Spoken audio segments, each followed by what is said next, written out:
vamos a dar la palabra a Juan de Lu. Él es de Farco, justamente la federación que reúne a las radios comunitarias de todo el país. Bueno, gracias. Creo que nunca mejor dicha esa frase de mis compañeros y mis compañeras son mejor que yo, porque realmente todo lo que se viene diciendo está para suscribirlo en general. Quiero el PDF, Julio también, por favor. Hay cosas que se me escaparon, así que quiero verlo después, pero y la historización también de la compañera sobre lo que fue la discusión alrededor del proyecto de la ley de revistas culturales.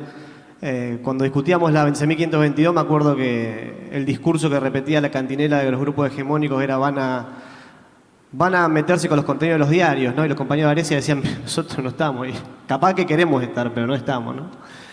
No, la verdad es un gusto estar acá y personalmente cuando estábamos entrando con los compañeros me agarró una suerte de nervios que desconozco por dónde venía, porque al CCK hemos venido muchas veces, hemos venido también a eventos y también a hablar, pero me cayó la ficha de que era la primera vez que veníamos a hablar desde la voz de los trabajadores, ¿no?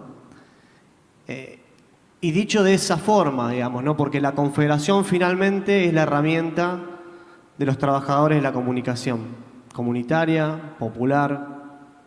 En un edificio que no es cualquier edificio, justamente, ¿no? Un edificio donde hay tantas historias de trabajadores y trabajadoras que han pasado por estos pisos y los diálogos de la República Argentina es gigante, porque por este edificio pasaron los diálogos, las discusiones políticas, el intercambio, amores, odios, peleas. Y también me acordaba justamente también otro componente que creo que me había generado esa situación, que es que efectivamente mi abuelo, delegado del Correo de Paraná, que lo enviaban de acá para allá recorriendo la Argentina a todos los parajes, y él decía, bueno, me voy a un paraje nuevo, pero cuando llegaba para ese pueblo que llegue la posta del Correo era básicamente como puede haber sido hoy la llegada de un programa de conectividad a alta escala a un barrio. Tan dificultoso pero tan importante, ¿no? Y después algún día lo mandaron a trabajar al Correo Central, fue delegado, integró a CGT de la provincia y vino por acá. Y hablaba de estar acá como si fuese algo que uno, bueno, desconocía. Entonces estamos hoy en un marco de la voz de los trabajadores históricos, tan importante, y nombrada la Confederación tiene que ver con un largo camino que tiene mucho por delante pero tiene mucho para atrás. Porque es la forma en la cual hemos encontrado herramientas para que nuestros propios compañeros y compañeras de la comunicación popular, comunitaria, alternativa, puedan estar mejor, ni más ni menos. Y a la vez de que los trabajadores y trabajadoras puedan estar mejor, puedan colaborar en la transformación de un sistema democrático más plural. Va y viene la palabra democracia. Esta charla también está en un marco discutiendo sobre la democracia y los 40 años.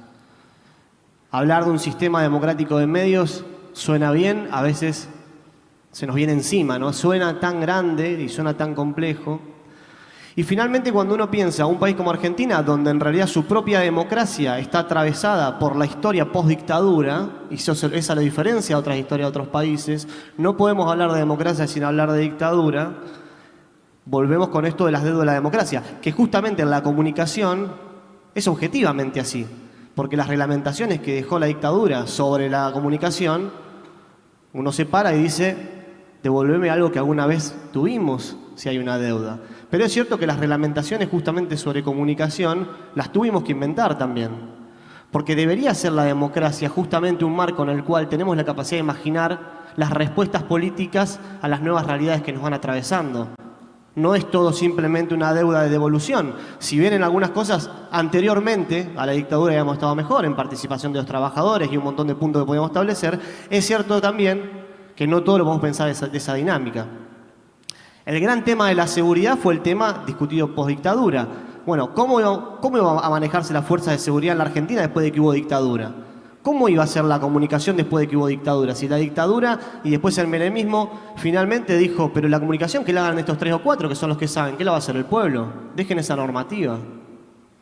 Entonces, los sectores de la comunicación comunitaria y cooperativa, de las diferentes formas que se fueron enunciando, fueron metiéndose en todas esas discusiones en todos los campos posibles. No fue una discusión solamente de la calle, fue una discusión de la calle, fue una discusión en la academia, en los sindicatos, en el ámbito de los derechos humanos, en la justicia, en el Poder Legislativo y con el Poder Ejecutivo.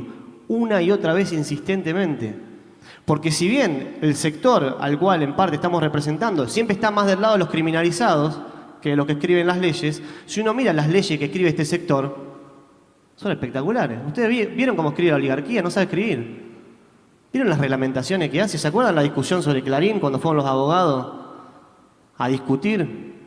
O sea, los textos y las reglamentaciones que han salido del campo popular de la comunicación comunitaria alternativa son parte del estamento en lo cual se sostiene el espíritu simbólico de la Constitución Nacional. O sea, después todo lo otro es la confirmación de un sistema democrático que intenta una y otra vez decir, che, vivamos en democracia, pero como confirmando un status quo conservador. No finalmente como dando elementos para abrir y para pensar las nuevas lógicas y para dar derechos. En ese marco, una herramienta como esta, la de la Confederación, no es casual porque la tenemos ahora, no la tuvimos hace 20 años y quizás no la hubiésemos podido tener hace 20 años, porque hay también un camino de convencimiento sobre esas propias formas de entendernos y de la libre asociación de los trabajadores y trabajadoras también, que es algo que venimos charlando y discutiendo con los compañeros y compañeras de los sindicatos. Si no fuese por ese aporte, esa ida y vuelta permanente, probablemente esta herramienta no hubiese aparecido también como una forma de respuesta. Todavía sigue siendo una herramienta la Confederación, pero también sigue siendo una pregunta. ¿Hasta dónde nos va a llevar la herramienta de la Confederación? Porque puede llegar a ser un paraguas que nuclea muchos más de los que estamos acá. Y no estoy hablando en cantidad de trabajadores y trabajadoras, estoy hablando a cantidad de sectores que podemos representar. La compañera lo decía bien, o sea, todas las discusiones que estamos incorporando sobre datos, sobre plataforma, no es solamente tenemos algo para decir nosotros, es nosotros y nosotras queremos ir a escuchar los que están ahí haciendo algo parecido al espíritu que formó nuestras propias redes. Está pasando también ahí. Se están haciendo cosas con un espíritu filosófico de juntarse, de asociarse. Bueno, vamos y vengan. Hay que abrirse, digamos, ¿no? Porque nuestro propio enojo con las plataformas no nos va a llevar simplemente a poder buscar esas alianzas necesarias, justamente. Y obviamente el sector cooperativo comunitario siempre pensó reglamentación para todos y todas. No es solamente resuélvanos la nuestra, ¿no? El sector de las radios no dijo resuélvanme con un decreto sencillo simplemente la parte de las licencias, como pasó en otros países y como pasó en Chile. Una y otra vez estuvo esa oportunidad. Interventores del Confer una y otra vez ofrecieron eso. Pero muchachos, ¿cuántos son? ¿20 radios? Le damos la licencia, a otra cosa. Preséntense como una SRL. No, estamos hablando de la democracia, maestro. Sí, pero la democracia soy yo si soy el interventor del Confer. Ok, vamos a esperar. Todo lo que sostiene la 26.522, porque básicamente es lo que nos puede juntar hoy a hablar, pero en realidad, las mayores leyes que podemos señalar como banderas tienen que ver con un texto que escribieron trabajadores y trabajadoras finalmente. Y eso es uno de los pocos elementos que puede hacer que un Estado-nación pueda recorrer el mundo diciendo, bueno, más o menos somos sensatos de la reglamentación que tenemos. Es esa jurisprudencia, no es otra. O sea, la reforma constitucional del 94, con todas las críticas que podemos tener, está muy por encima de lo que podemos pensar hoy todavía. O sea, todavía no llegamos al techo para decir, bueno, ahora tenemos que modificar. No. Todavía para las disputas de los territorios de los compañeros pueblos originarios estamos citando la del 94. Entonces, digo, todo esto nos pone frente a los desafíos que tenemos que seguir discutiendo. Porque para hablar específicamente de la legalización de las radios, o el tema de la pauta de las radios, esa discusión se da sobre todo esto que estamos nombrando. Porque la pauta judicial, la pauta judicial... Bueno, también hay, ¿no? Pero no, la pauta publicitaria, quería decir que la forma de pensar la pauta publicitaria, no estoy hablando de este gobierno, estoy hablando en general, está atrapada en un corset de resoluciones judiciales, ¿no? Que en parte en algunas de esas resoluciones estamos de acuerdo en algunas cuestiones. El tema es que parece que esa resolución se las guardan algunos en el bolsillo para decir, a nosotros no nos la corten. O sea, a nosotros no, si nosotros ganamos este juicio. Che, pero acá tenés 450 medios que no se le da pauta. No, bueno, hacete tu propia discusión judicial. Bueno, la vamos a hacer. Sí, ya la hicimos. Ya la hicimos, digamos. La modificación de la ley de radiodifusión de la dictadura se ganó en parte porque judicialmente la ganamos. Porque se demostró que la ley de radiodifusión era inconstitucional finalmente.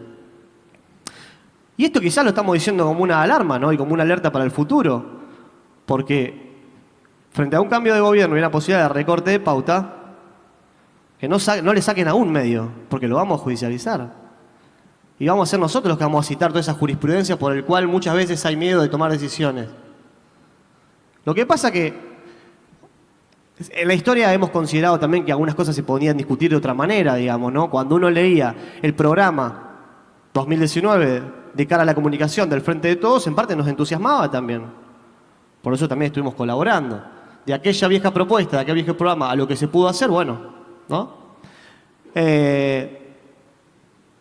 Y uno dice, en el campo, porque esta charla también está en el marco de la imaginación política, ¿no? Que tiene que ver con pensar qué hacer. Bueno, sobre algunas cosas no hay que innovar demasiado, digamos, no es un debate sobre posmodernismo versus clásicos, es efectivamente pensar de qué modo podemos hacer, en el caso de radio, para dar licencia a la zona de conflicto. No lo vamos a hacer nunca, mejor que se blanquee, así inventamos otra cosa, porque todavía nos parece una discusión válida.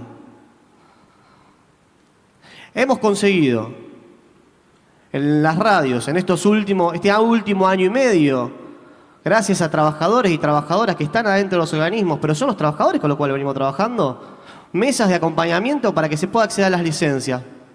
Bueno, 20 y pico. Obviamente en zonas de no conflicto, porque con las ciudades no nos metamos. Hay algo ahí también, ¿no? De esa mirada tan liberal, digamos, de con las ciudades no nos metamos, dejarlas seguimos manejando nosotros. O en todo caso decir, ¿para qué? Que la manejen ellos. Vamos a dar las licencias que están fuera de la zona de alta densidad demográfica, ¿no? Vamos a eso, vamos a los 2 vatios para ustedes, digamos, ¿no? Transmitan con 2 vatios solamente en ciertas zonas y con eso nos quedamos tranquilos. Es una situación complicada, la legalización de las radios, para ser más específico. La verdad que el proceso de normalización que se hizo en el gobierno de Néstor Kirchner con el decreto que finalmente pudo dar una suerte de permiso precario a algunas radios que estaban transmitiendo en ese momento.